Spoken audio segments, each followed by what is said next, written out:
Washington, D.C. The city never sleeps when scandal is brewing. At exactly 6:43 a.m. on a rainy Thursday morning, a cryptic tweet from former Trump official Kash Patel sent shockwaves through the political landscape. Jill Biden's name is on the files. This goes deeper than anyone knows. Watch the 8 p.m. drop. She's finished. The tweet was followed by a short video clip showing Patel stepping out of a black SUV, speaking hurriedly into a phone. She thought no one would find out. She was wrong. Within hours, cable news lit up. Rumors of a classified leak tied to a secret initiative, codenamed Project Eclipse, began to surface. Whispers suggested it wasn't just a typical bureaucratic failure but an intentional maneuver involving misuse of federal resources. And the name Jill Biden was now being spoken in the same breath as national security. In the White House briefing room, Press Secretary Caroline Trent fumbled when asked if the First Lady had ever met with officials named in Patel's alleged dossier. "No," she said, then paused. I'm not aware of any such meetings." The silence was louder than the denial. By 8 p.m., the nation was glued to live streams across YouTube, Rumble, and X. Just as promised, Kash Patel appeared from an undisclosed studio, seated at a table beside a thick binder labeled Confidential Eclipse Files in red. "Americans deserve the truth," Patel began, looking directly into the camera. "And it starts with the First Lady." He opened the binder. Inside were flight logs, redacted memos, and financial transfers connected to a series of off-the-book meetings at a facility in Luxembourg. The key claim? Jill Biden had allegedly brokered meetings between a private biotech firm, Origin Dynamics, and senior NIH officials, all while masking the effort under the pretense of educational outreach. Patel continued, "This wasn't about education. This was about influence, patents, and billions in government contracts. And the First Lady wasn't just aware, she was the architect." The live stream exploded in real time. #EclipseGate and #JillExposed began trending within minutes. Congressional Republicans issued immediate statements calling for a special counsel investigation. Aides to Speaker Haskins were spotted late into the night gathering at Capitol Hill, reportedly preparing a resolution of inquiry. Meanwhile, Jill Biden remained silent. Her official account posted nothing. Her last public appearance, 2 days earlier, was now being re-examined frame by frame for signs of tension or coded language. And then came the leak. An anonymous source, known only as Mandelbrot, released an encrypted folder allegedly containing internal White House emails, naming Flotus JB as the initiator of a 2022 deal involving research data migration outside U.S. oversight. The scandal wasn't just growing. It was detonating. The next morning, Washington woke to chaos. Cable networks ran wall-to-wall coverage. CNN cautiously labeled it a developing story, while Fox News plastered, "Flotus under fire" in bold red. Meanwhile, social media descended into full meltdown. Civilian sleuths began digging through archived footage of Jill Biden's speeches, travel logs, and even old campaign stops, hunting for patterns and connections. In Delaware, the Biden family's private residence was suddenly surrounded by unmarked SUVs. Secret Service issued no statement, but eyewitnesses described frantic movement inside the gates, boxes being carried out, laptops placed into evidence bags. Behind the scenes, Democratic Party insiders were in damage control mode. An emergency DNC strategy call, leaked to the press, captured a senior party consultant saying, "If this gets worse, she'll have to step down from public appearances. Maybe even take a medical leave. We cannot let this drag the entire ticket underwater in an election year." That same afternoon, the Washington Sentinel published an unredacted segment of the Eclipse files, showing Jill Biden's initials, JRB, listed next to a July 2022 meeting held in Brussels under the guise of a women's health summit. According to Patel, that meeting was where the Eclipse plan was greenlit, a plan that redirected research grants to shell entities abroad, allegedly controlled through proxies tied to Origin Dynamics. Worse still, bank records obtained by investigative journalist Laura Miles indicated that $2.8 million was wired to an educational foundation co-founded by Jill Biden just 2 weeks after that meeting. The transaction memo read, "Consulting, Project Echo Phase 2. Project Echo was not listed in any public NIH registry. It wasn't part of the Department of Education. And no trace of Phase 1 could be found." By late evening, the White House released a terse, 3-sentence statement. "The First Lady has always acted with integrity and in service to the American people.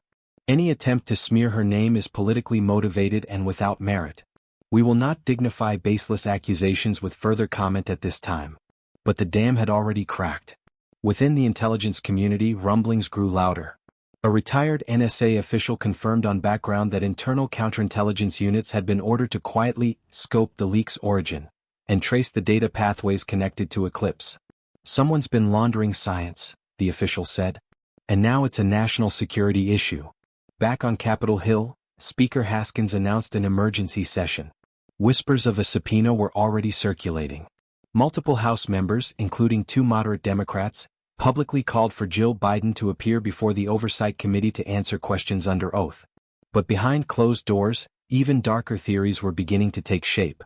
Because Project Eclipse, according to sources, wasn't just about money. It might have been about data. Genetic data. Global data. And the First Lady might have had access to all of it. 2 days after Kash Patel's bombshell disclosure, a second leak rocked Washington, this time from inside the European Parliament.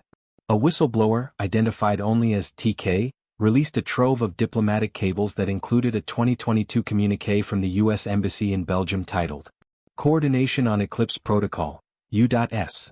E.U. Biodata Exchange Initiative, Confidential. The cable was damning. It detailed conversations between representatives of Origin Dynamics, European biotech regulators, and a senior figure from the East Wing, widely assumed to be Jill Biden herself, regarding the transfer of anonymized genetic research data from U.S. universities to private labs in Europe for parallel analysis outside of FDA scrutiny.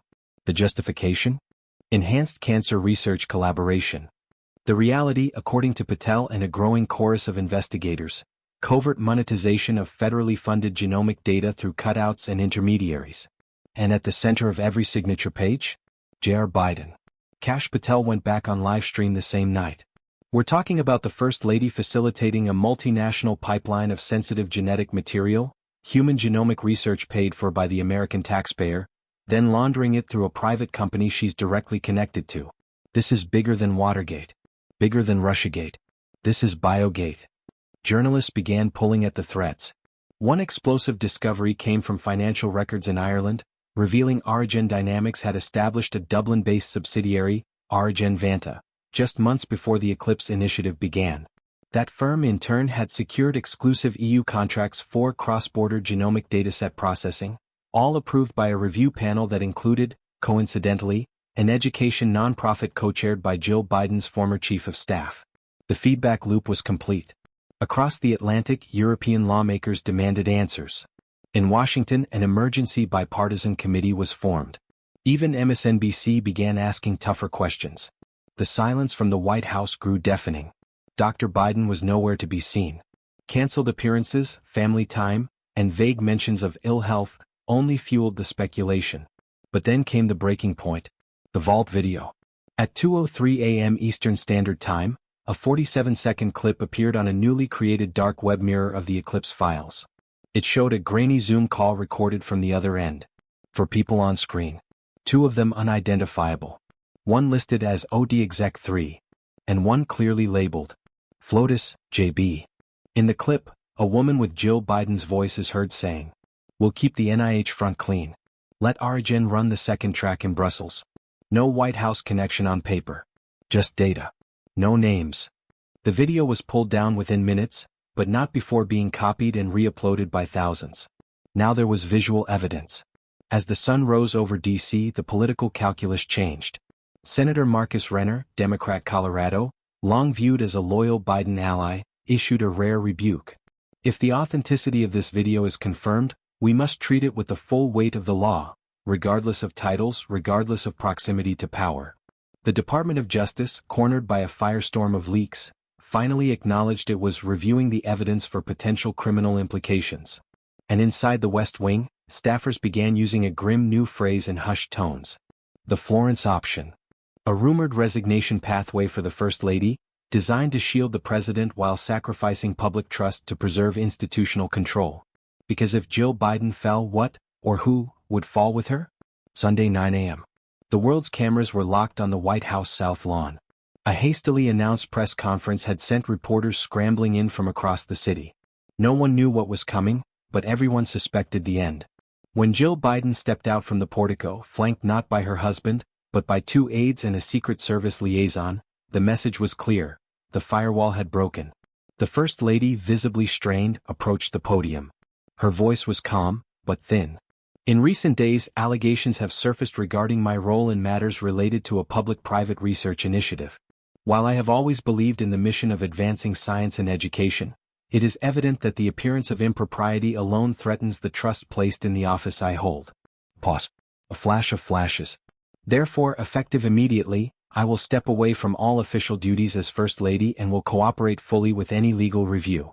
I do this not because I am guilty of the things said about me, but because this country deserves transparency, not distraction. She turned and walked off without taking questions. But the story didn't end there. Just hours later, a subpoena was issued by the House Oversight Committee, compelling Jill Biden to testify under oath about her involvement with Origin Dynamics, Eclipse Protocol, and any use of her position for private gain. Then, at 3:47 p.m., a classified memo leaked from a National Intelligence Review Board. In it, analysts concluded that a portion of the Eclipse data pipeline had intersected with a foreign intelligence-linked data center in Guangzhou, China, and that neither NIH nor the Office of the First Lady had a national security review process in place. The memo's subject line: compromise likely. Strategic risk high. By nightfall, President Biden was facing questions no one had dared ask until now. Did he know? Had he approved or at least looked away? And what would the constitutional fallout be if the First Lady was criminally implicated? Across party lines, opinion was fracturing. In a rare joint editorial, the New York Times and the Wall Street Journal both called for a special prosecutor to be appointed immediately. Public trust in the administration dropped 17 points in 48 hours. But perhaps the most shocking moment came from within the administration itself. White House Chief of Staff Helena Kravitz, once seen as the Biden's most loyal operative, resigned live on MSNBC. Her parting statement? There were decisions made that I could not endorse. National security was not respected. The country deserves better. The pressure on President Biden mounted. Protesters began gathering outside 1600 Pennsylvania Avenue, not just from the right, but from disillusioned Democrats who believed too many lines had been crossed. And deep in a SCIF beneath the Capitol, a small bipartisan group of lawmakers began quietly discussing what had been unthinkable just a week before. If the First Lady broke the law, and the President knew, does the 25th Amendment still only apply to health? Kash Patel, meanwhile, reappeared with a single sentence that went viral within minutes. We're not even halfway through the file drops. And just like that, America braced for Phase 2. Monday, 6:42 a.m., barely 24 hours after Jill Biden's public step-down, the world woke to an intelligence alert quietly circulated among the Five Eyes Alliance. Subject: Eclipse Protocol, International Fallout Scenarios. Status: escalating. Threat matrix: Tier 1, political destabilization. Tier 2, data sovereignty breaches. The memo, obtained and published by The Interceptor, confirmed what analysts had feared. Multiple nations, including Germany, Japan, and Australia, were launching internal probes into whether U.S.-sourced genomic datasets, routed through Eclipse, had bypassed their data-sharing treaties and privacy regulations. The White House issued no response. President Biden remained behind closed doors, reportedly under legal and political review. His approval rating dipped to an unprecedented 28%. But the crisis was no longer just American. London, 10:13 a.m. The UK's Home Secretary publicly demanded answers after discovering that a Royal Health Agency had unknowingly signed a sublicense agreement with Origin Vanta, the Irish shell company at the heart of the scandal, giving it partial access to NHS patient metadata. Tokyo, 3:55 p.m. Prime Minister Sato addressed the Japanese Diet, confirming that Ministry of Health records may have been systematically scraped via a front-facing educational app funded in part by a U.S. initiative connected to First Lady Jill Biden. Back in the U.S., Patel doubled down. Appearing on the Joe Rogan Experience, Patel dropped what he called the red line revelation. You've only seen the top layer. What I didn't reveal yet is that Origin Dynamics was negotiating cloud storage contracts with a Chinese AI firm, while Eclipse was live. This wasn't just a data grab. This was global intelligence laundering masked as academic outreach. Rogan blinked. Are you saying Eclipse might have handed American genetic data to Beijing? Patel nodded. I'm saying, we already did. The clip hit 50 million views in a day. Capitol Hill erupted. The House Oversight Committee called an emergency hearing. Senator Clive Norwood, Republican Texas, introduced a bill to suspend all federal research grants connected to Origin, and publicly floated the word no one had dared utter. Impeachment. Not of Jill Biden. Of President Joseph R. Biden on grounds of willful negligence, national security failure and obstruction of oversight. Meanwhile, Special Counsel Armand Yates issued the first round of subpoenas, including one to Jill Biden's personal attorney. Sources close to the investigation confirmed she is now considered a person of interest in a potential FARA Foreign Agents Registration Act violation and conspiracy to defraud the United States.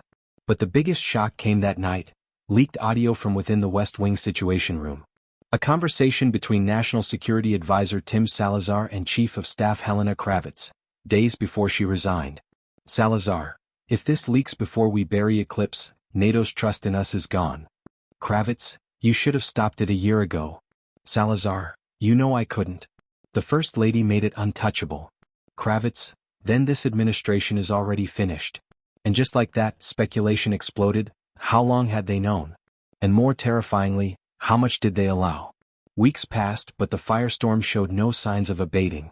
On Capitol Hill, the Oversight Committee's hearings became grueling spectacles, broadcast live to millions.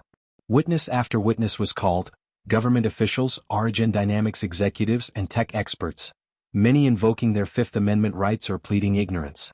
Then, on a brisk Tuesday morning, Special Counsel Armand Yates held a press conference that would mark a turning point. After months of investigation, multiple subpoenas, and exhaustive review of classified and financial records, today we have unsealed indictments against 3 high-ranking individuals associated with Project Eclipse. Among the names: Margot Sinclair, former Origin Dynamics COO, charged with conspiracy to defraud the United States. David Kramer, senior NIH official, charged with obstruction of justice. Jillian Roberts Biden, subpoenaed, not yet indicted, but facing potential charges for false statements and FARA violations. The announcement was met with fury and relief. Republicans declared it vindication of their early warnings. Democrats urged caution and respect for due process. But the question on everyone's lips was clear: what about the president? The White House, in its first detailed statement since the scandal broke, claimed President Biden had no prior knowledge of the illicit dealings and that the matter was being handled transparently. Yet political analysts were skeptical. Reports leaked that multiple White House aides had urged Biden to issue a formal denial or address the nation. Advice the president declined, apparently on counsel from senior advisors warning a statement could jeopardize ongoing investigations. Meanwhile, the 2026 midterms loomed large. Polls showed a massive swing against incumbent Democrats, with independents citing the scandal as a primary factor. Late-night shows and social media lit up with memes and debates. Calls for impeachment grew louder, but were tempered by legal experts warning of the complexity and risks of a protracted trial during a critical election cycle. Behind closed doors, a fragile alliance of moderate Democrats and Republicans began crafting a bipartisan Truth Commission aimed at restoring public confidence, though many worried it would amount to little more than political theater. And through it all, Kash Patel remained a dominant voice. The American people deserve the full truth, no matter where it leads. This isn't about politics, it's about justice. And Jill Biden? She's just the tip of the iceberg. As the sun set on Washington, the question hung heavy in the air: how deep did Project Eclipse's roots really go? And more importantly, who would be next? The autumn chill was sharp in Washington, but the political temperature was hotter than ever. After months of investigations, leaks, and public outrage, the Eclipse scandal had become a crucible testing the resilience of American democracy. On a crisp October morning, the House Judiciary Committee convened an emergency session. Cameras rolled live as Jill Biden, appearing gaunt but composed, took the witness stand. Her testimony was cautious, measured, but cracks quickly appeared. When pressed about her knowledge of Origin Dynamics and the data transfers to Europe, she invoked executive privilege and declined to answer some questions, citing ongoing investigations. Her lawyers later confirmed she was cooperating, but not admitting guilt. Meanwhile, Special Counsel Armand Yates announced that indictments were imminent for several additional figures, including a former senior White House aide and 2 European biotech executives. The investigation was expanding beyond borders, revealing a tangled web of influence and espionage. President Biden, under mounting pressure, finally broke his silence in a nationally televised address. He condemned any wrongdoing, vowed full cooperation with investigators, and appealed for unity in a divided nation. His approval ratings saw a slight rebound, but skepticism remained pervasive. The political fallout was immediate. The upcoming midterms became a referendum on integrity and governance. Some Democrats faced fierce primary challenges. Republicans rallied behind anti-corruption platforms. In the weeks that followed, the Justice Department filed formal charges against Jill Biden, including conspiracy and false statements. The case promised to be one of the most high-profile political trials in decades. Kash Patel's role morphed from whistleblower to a key figure in shaping public discourse. His continued releases hinted at deeper layers yet undisclosed, leaving the nation both captivated and unsettled. As the dust settled, one truth emerged clearly: no office, no individual, is above scrutiny. And in the age of data and global power, transparency is both the shield and the sword of democracy. The story of Project Eclipse would be studied for years as a cautionary tale of ambition, secrecy, and the fragile balance between trust and betrayal.